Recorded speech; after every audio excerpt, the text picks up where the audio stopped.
역사 팩트체크, 이게 실화냐? 사회적으로 이슈가 되고 있는 중요한 역사 문제를 다루는 시간이죠. 역사 팩트체크, 이게 실화냐의 방은희입니다. 지난 5월 12일 서울고등법원에서는 방우영 전 조선일보 명예회장이 행정자치부를 상대로 낸 소송의 판결이 있었습니다. 방응모에 대한 친일 반민족 행위 결정 처분을 취소해달라는 소송이었는데요. 법원은 고 방응모 조선일보 사장이 일제히 침략전쟁에 동조하는 잡지를 발행한 것과 전쟁협력을 선동하는 강연, 기고, 단체 활동을 한 것은 친일 반민족 행위가 맞다. 하지만 군수품 제조업체를 운영한 것으로는 볼 수 없다. 따라서 이 부분은 친일이 아니다라고 판결을 내렸습니다. 자, 오늘 민족문제연구소 연구위원 법학자 조시현 선생님을 모시고 이 내용에 대해서 좀 자세히 알아보도록 하겠습니다. 선생님 안녕하세요. 네, 안녕하세요. 조시현입니다. 네. 우선 민족문제연구소는 역사연구단체라서 역사학자만 있을 것으로 생각하시는 청취자분들이 많으실 텐데요. 선생님은 이제 법학자로서 연구소에서 어떤 연구를 하고 계시는지 조금 간단한 설명을 해 주시면 좋겠습니다. 네, 저는 국제법을 전공하고 있고요. 네. 일본군 위안부 문제 관련해서 조금 관여를 한 바가 있었고 식민지 문제, 네. 일본의 침략 전쟁 관련해서 전쟁 범죄, 반인도적 범죄 또한 네. 전후 배상 문제 등에 관심을 갖고 활동하고 있습니다. 네. 네, 좋은 연구를 저희가 기대를 하고 있고요. 연구 결과가 나오면 팟캐스트에서도 좀 소개를 해 주셨으면 좋겠습니다. 네. 네, 그러면 본론으로 들어가 보죠. 자, 이게 파기환송심, 그러니까 대법원에 갔다가 돌아온 사건이죠? 네, 그렇습니다. 네네. 요 소송의 경위에 대해서 간단하게 좀 정리를 해 주실까요? 네, 방응모를 비롯한 친일 반민족 행위에 관한 문제는 2009년 친일 반민족 행위 진상규명위원회가 네. 방응모의 여러 행위들이 친일이다. 아까 소개해 주신 대로 그렇게 한 것을 그 방우영 네. 전 조선일보사 회장하고 지금 현재 조선일보사와 네. 또 방상훈 씨가 이러한 처분이 맞지 않다. 취소해달라라고 네. 하는 데서 비롯됐습니다. 네. 총 4차례 재판이 지금까지 이루어졌는데요. 2010년에 네. 행정법원에서 이제 군수품 관련 행위는 친일이 아니다. 뭐 이렇게 한 바가 있는데 이게 항소가 돼서 네. 2012년에 다시 서울고등법원에서는 이거 친일 맞다 네. 했는데 또 상고가 이루어진 것이죠. 네.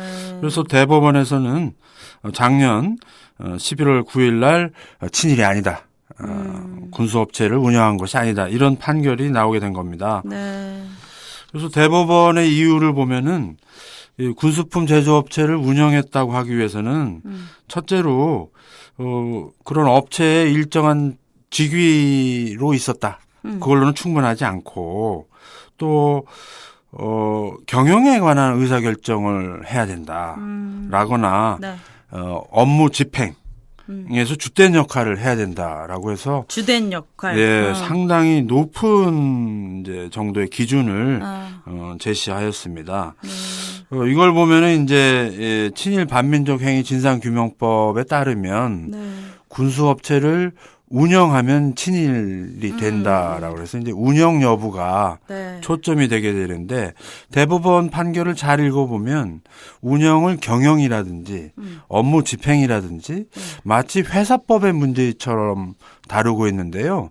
친일 진상규명법은 말 그대로 친일 행위가 맞느냐를 판별하는 점에서 너무 상법적인 이야기를 하고 있는 것이 아닌가 그런 생각이 좀 들었습니다. 네. 지지난번에 저희가 이제 김성수 관련 대법원 판결 갖고도 좀 방송을 한 적이 있었는데 네, 그렇습니다. 거기서도 뭐 이렇게 주요한 이런 것들이 이제 조금 문제가 걸렸던 것 같아요. 네. 자, 그러면 어쨌든 이 복잡한 내용이지만 결국 이번 사건의 쟁점은 자, 방응모가 군수품 제조업체 자, 여기 이 군수업체를 운영했느냐 아니냐 이 여부를 가지고 얘기가 된 건데. 그렇습니다. 네. 그러면은 이 군수품 제조업체가 구체적으로 어떤 회사인가요? 이 군수품이라고 하지만 뭐 군화라든지 뭐 신발, 모자 이런 거가 아니라 네. 이 회사는 그 비행기, 아, 즉 군용기를 만드는 네. 아주 뭐 군수 공장이었습니다.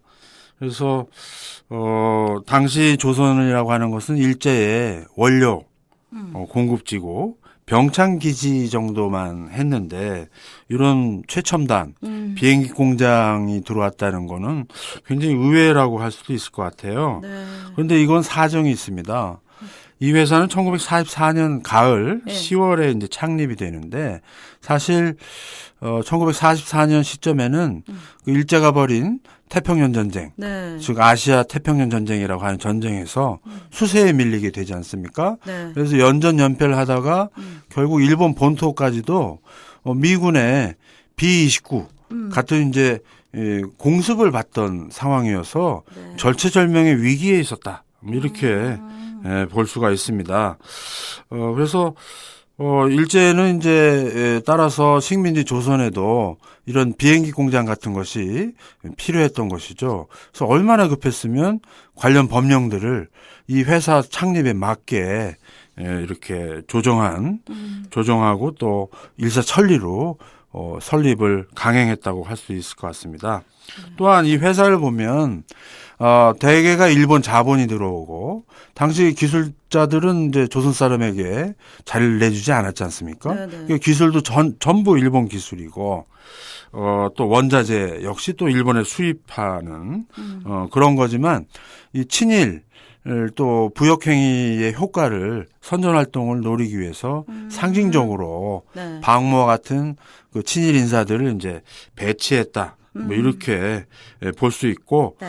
당시 일제가 만든 이 군용기 네. 제조회사는 2개가 있었습니다. 네. 또 다른 것은 이제 박흥식이라고 네. 화신 백화점을 운영했던 친일 재벌이죠. 네. 조선 비행기 공업 주식회사라는 게 있었고 여기에 또 이 방모 등이 관여한 조선 항공공업 주식회사 뭐 이것도 네. 같이 만들어지게 되는 겁니다. 그래서 1944년 10월에 회사가 만들어졌는데 12월에 벌써 비행기 하나를 만들게 됩니다. 2달 만에요? 네. 속전속결이죠. 이야. 그래서 해군 연습기 한 대를 만들어 가지고 네. 부산에서 시승식을 갔습니다. 이걸 이제 이 회사의 사장인 신용욱 씨가 직접 이제 비행을 하면서 일제는 이걸 대대적으로 선전 홍보를 하게 되는 겁니다. 그러면은 이 박묵모라는 사람은 청취자분들이 생각하시기에는 이제 뭐 금광 사업으로 돈을 좀 벌었다라는 정도랑 그다음에 아무래도 이제 조선일보라는 이런 언론사의 사주다, 요걸 만드는 사람이다 정도로만 많이들 알고 계실 텐데 어떻게 하다가 이런 회사하고 관여를 하게 된 건지 이게 또 궁금하네요. 한마디로 보면 박묵모의 친일 커넥션이다. 네. 역시 이건 관과 언론, 네. 관원 유착이고 또 일제와 네. 정경 유착이죠. 그런 거라고 보고요. 네. 실제 1933년에 박묵모가 이제 조선일보사를 인수하게 되는데 네. 그 무렵에 또 박묵모 씨는 일제의 고사포 대공 기관총 기관총. 이거를 이제 그 헌납을 하게 됩니다. 네. 이런 식으로 해서 조선 총독부와 커넥션을 쌓아가는 것이죠. 자, 그러면 기관총 헌납부터 자, 비행기 공장.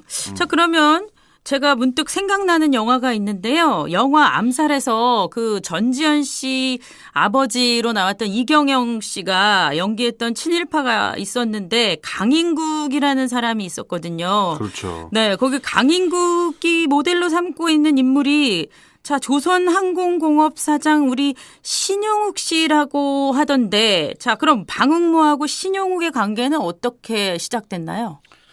그 실제 보면은 조선일보사가 비행기 한 대를 구입을 합니다. 1935년이에요. 10년쯤 된 거죠. 네. 이때 산간 벽지라든지 뭐 이런 데 이제 조선일보를 빨리 보급하겠다. 라는 이유로 이제 비행기를? 비행기까지 구입을 하는데 그 비행기를 몬 사람이 이 조선항공공업 신용욱? 주식회사 신용욱입니다. 야. 그러니까 기이한 인연 또 방모의 비행기 사랑이 시작됐다고도 볼 수가 있겠는데요. 재미있는 것은 대표적인 조선인 출신의 비행사는 네. 안창남 예. 씨하고 네. 이 신용욱 네. 둘입니다. 한 분은 독립군을 지원하는 비행사였지만 네. 신용욱은 대표적인 친일 항공인이라고 할까요? 네. 이렇게 자리매김이 될 수 있을 것 같습니다. 또 이 신용욱 씨는 결국 친일임에도 불구하고 해방 이후 살아남습니다. 살아남아서 오늘날 민간항공의 원조격 역할을 하기도 합니다. 자, 그렇다면 방응모의 역할이 대단한데요. 자, 그런데도 대법원은 방응모의 주식이 1%밖에 안 된다. 그래서 이제 이걸로는 친일 행위로 볼 수 없다라고 얘기를 했는데 이거에 대한 타당성이 맞습니까?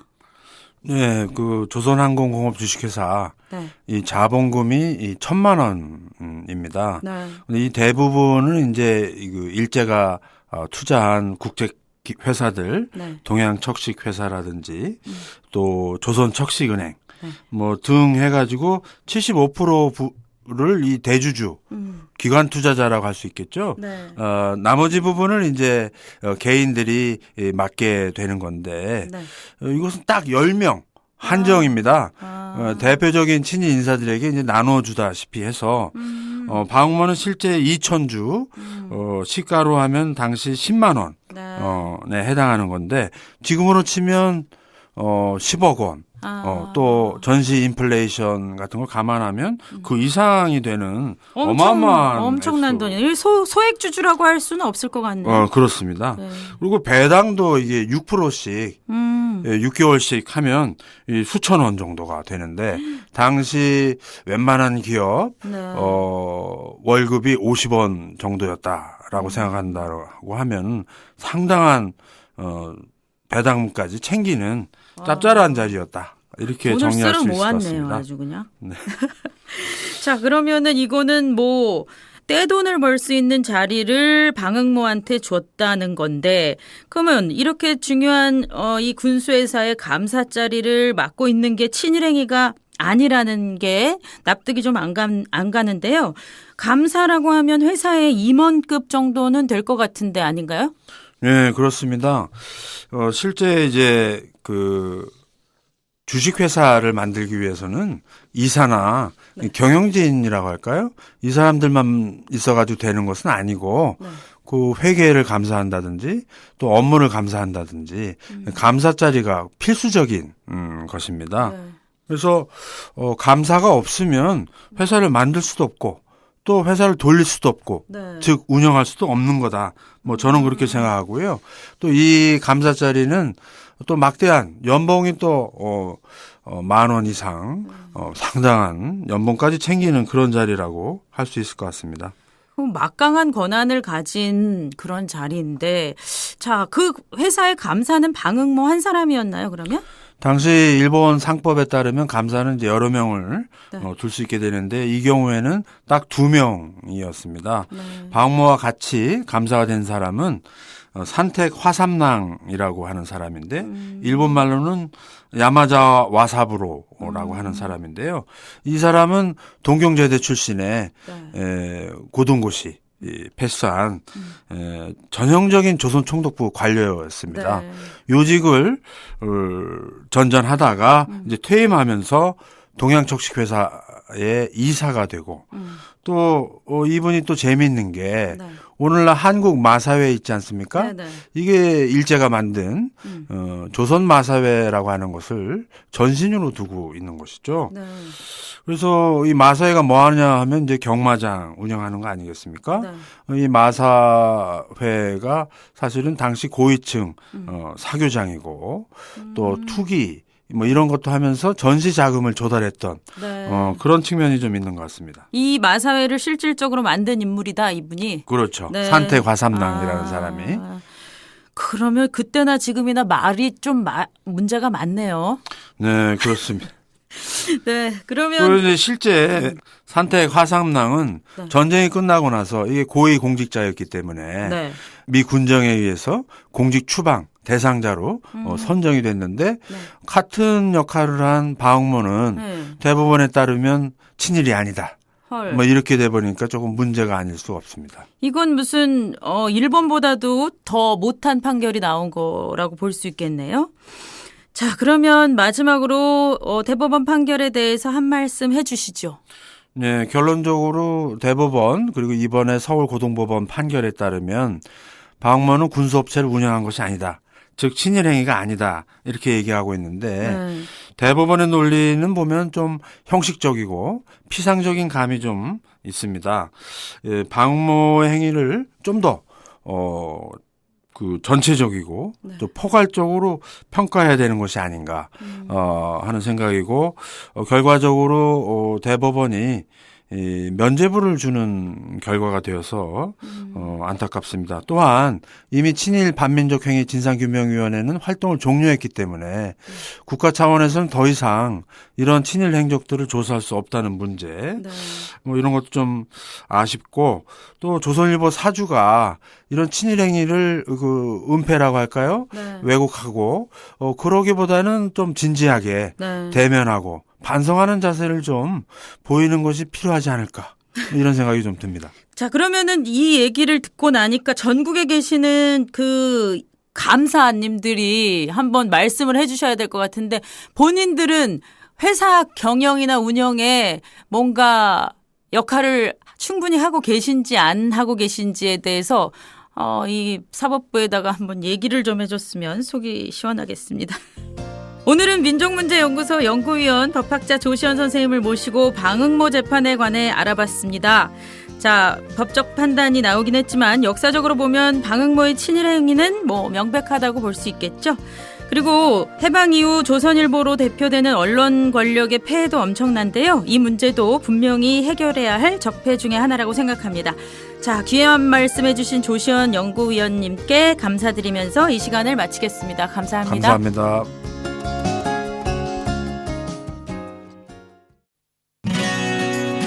민족문제연구소 뉴스를 알려드립니다. 미리 가보는 식민지 역사박물관 민족문제연구소 용산 역사기행을 안내해드리겠습니다. 민족문제연구소가 건립을 추진 중인 식민지 역사박물관이 내년 3월 용산구에 문을 열 예정입니다. 박물관이 자리 잡게 될 용산은 외세에 짓밟힌 역사와 국가폭력으로 얼룩진 상처가 켜켜이 쌓인 곳입니다. 이에 연구소는 시민 여러분들과 용산 권역에 흩어져 있는 역사 흔적들을 돌아보며 식민지 역사박물관의 역사적 의미를 나누고자 합니다. 해방초원 기슭 경성호국신사터에서 시작되는 이번 답사 행로는 후암동 김상옥 의거터와 연합군 포로수용소터를 거쳐서 김구 선생을 비롯한 여러 독립지사들이 모셔진 효창원 구역으로 이어집니다. 아울러 식민지 역사박물관 건립 예정지에 대한 사전 안내도 있을 예정입니다. 답사는 오는 6월 24일 2시부터 진행됩니다. 답사 신청은 민족문제연구소 홈페이지에서 하시면 됩니다. 많은 참여 부탁드립니다.